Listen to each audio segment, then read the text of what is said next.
स्वागत है हमारे सुनील सर एजुकेशन चैनल में। और इस विषय में जो है आज हम जो वीडियो है कक्षा 10 हिंदी पाठ 2 से धनुष भंग से लेकर के आए हैं, जिनकी जो रचना की है वो तुलसीदास जी ने की है। एक प्रसिद्ध कवि हुए हैं और इन्होंने जो है धनुष भंग की रचना की है।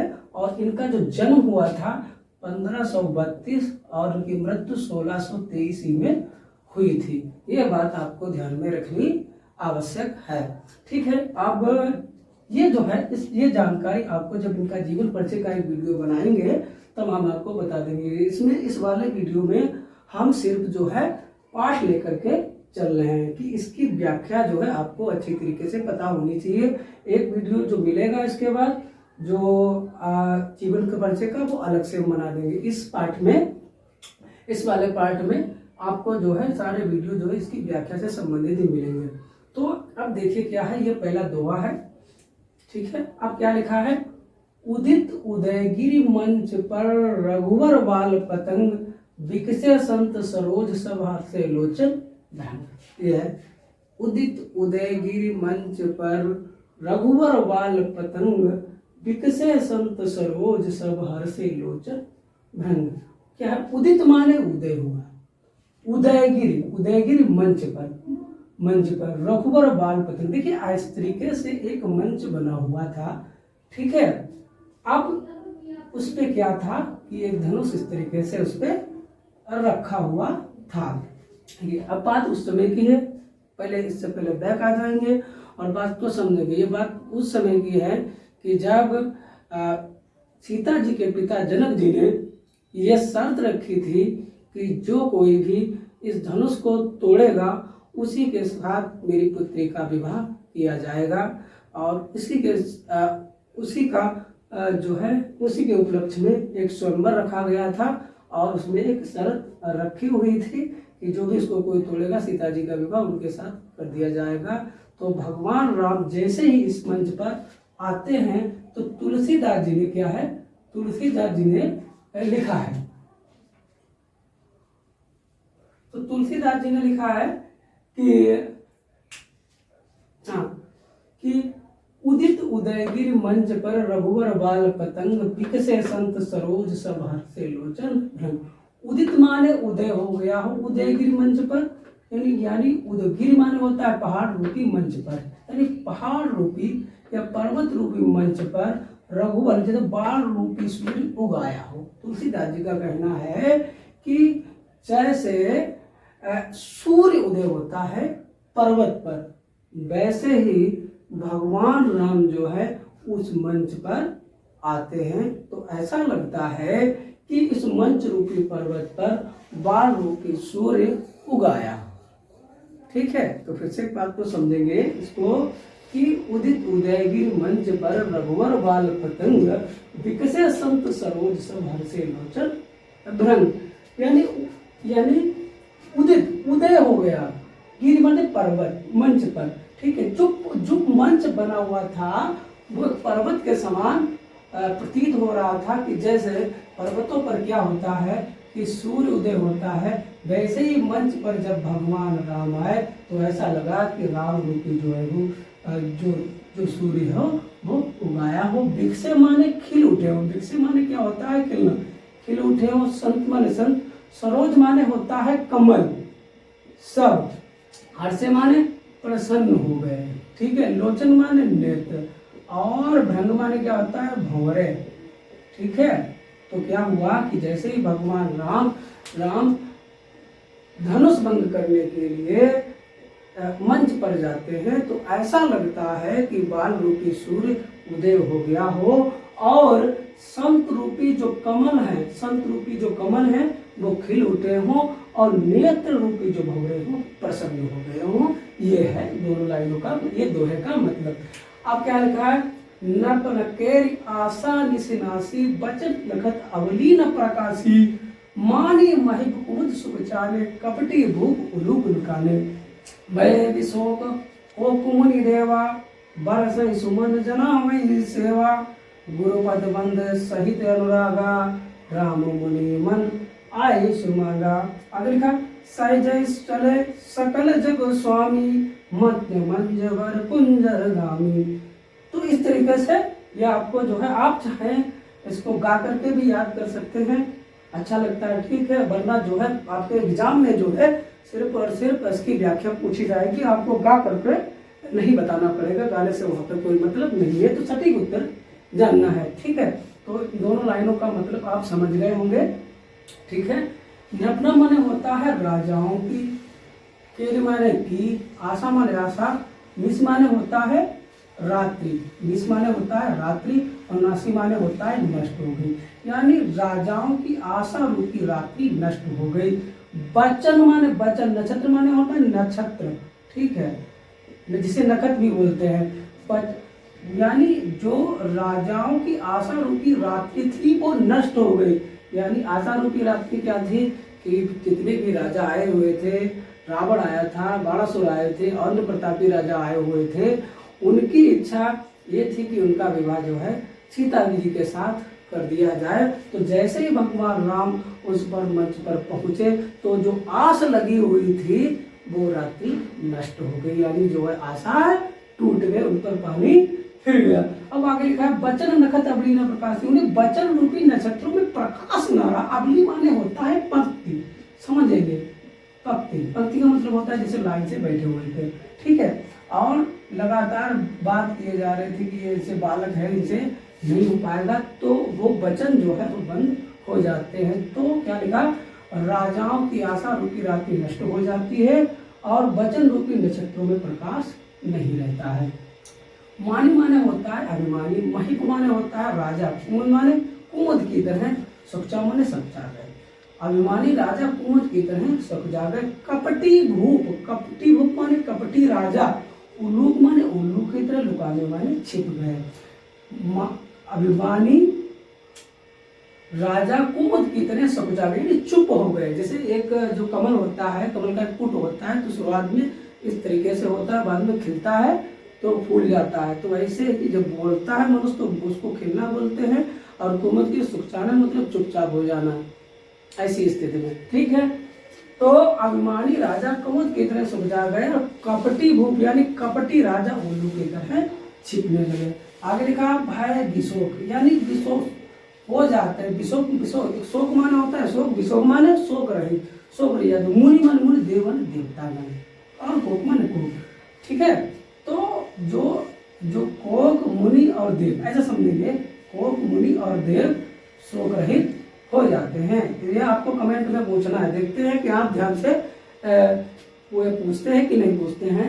और लिखा है बरसाई सुमन जनाबी सेवा, बरसे माने वर्षा कर रहे थे, बरसे माने वर्षा कर रहे थे, ठीक है। और जनाबे यानी जना रहे थे, सेवा माने सेवा, ठीक है।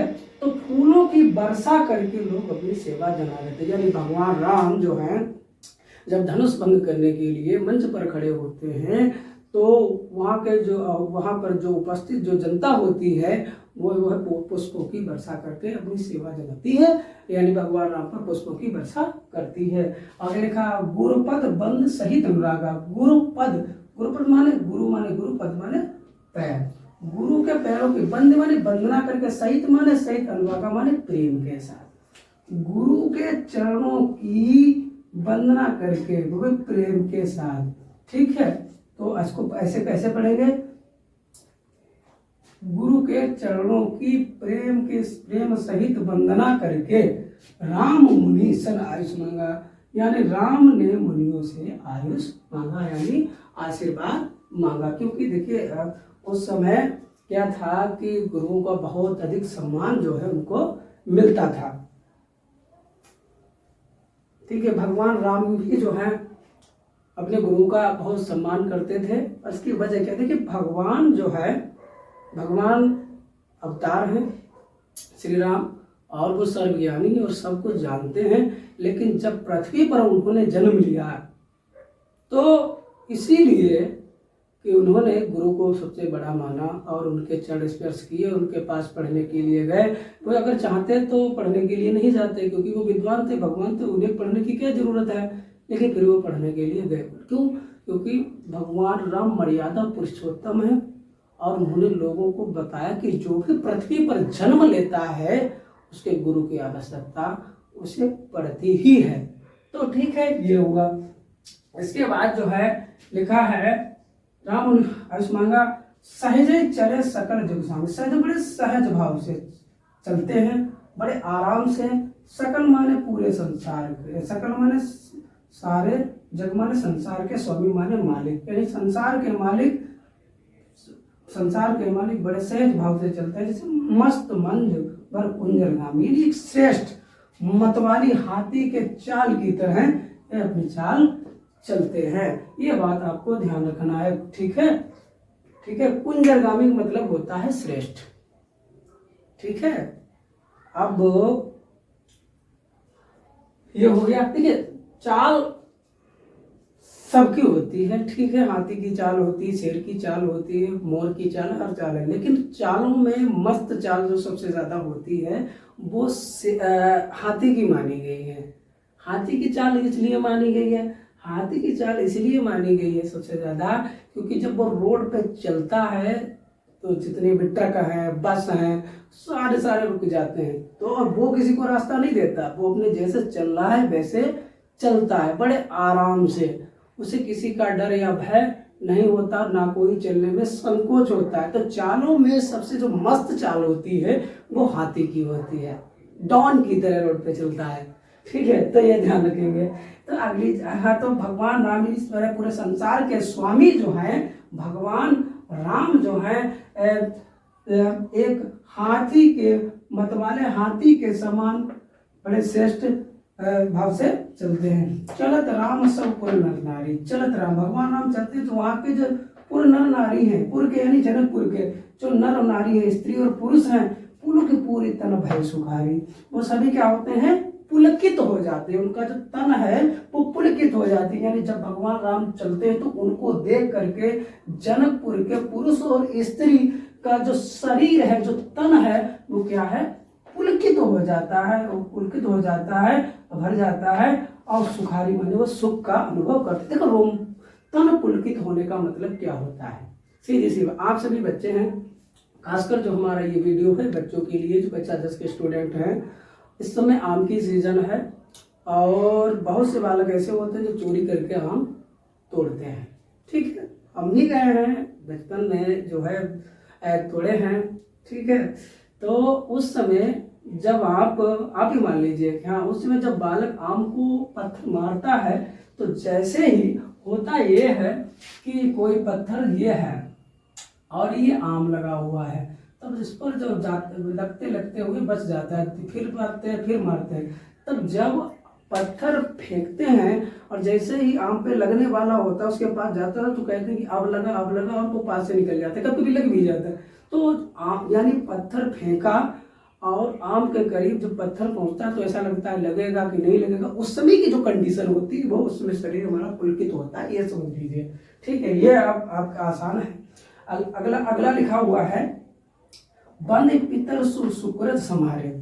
बंद माने वंदना की, पितरों माने पितरों की, सुर माने होता है देवता, सुकृत माने अच्छे, सुकृत, सु माने अच्छे, कृत माने कार्यों को, अच्छे कार्यों को, समारे माने याद किए।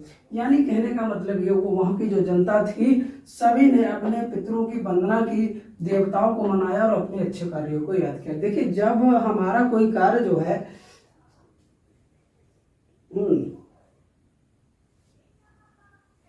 जब हमारा कोई कार्य होता है, को बहुत जरूरी कोई कार्य होता है, या हम चाहते हैं कि ये कार्य जरूर हो जाए, तो क्या करते हैं, देवताओं को मनाते हैं, भगवान ये हमारा काम हो जाए।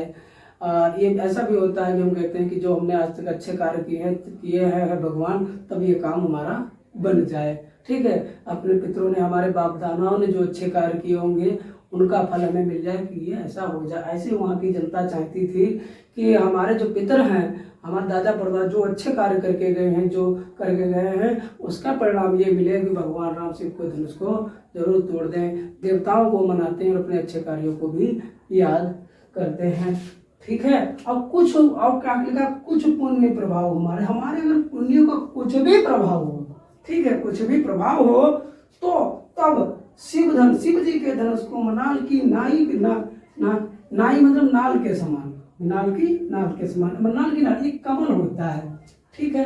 कमल की नाल जो होती है, बीच डंडी ऊपर जो फूल लगा होता है, ठीक है, देखिए ऐसे होता है, ये नाल हो गई, ठीक है। यहाँ पे पुष्प ये हमने बना दिया, ठीक। जो इसकी नाल होती है बहुत मुलायम होती है, तो कमल की नाल के समान जो तोड़ो, तोड़ो माने तोड़ दे राम, हे राम। गणेश बनाए माने हे गणेश भगवान, हे गणेश भगवान।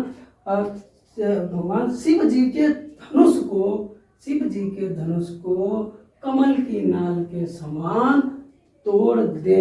ये बात यहाँ तक थी। तो यहाँ तक जो है आपका पूरा जो है यहाँ पे हमने व्याख्या करके बताया प्रत्येक शब्द बाय शब्द। इसके अलावा हो सकता है कि कुछ ऐसे शब्द हो सकता है, ध्यान रखना, हो सकता है कि कुछ ऐसे शब्द हो जिन शब्दों का अर्थ आप नहीं जानते हैं, तो आप हमारे जो है डिस्क्रिप्शन में जाकर के कमेंट कीजिए और बताइए कि आपको कैसा लगा।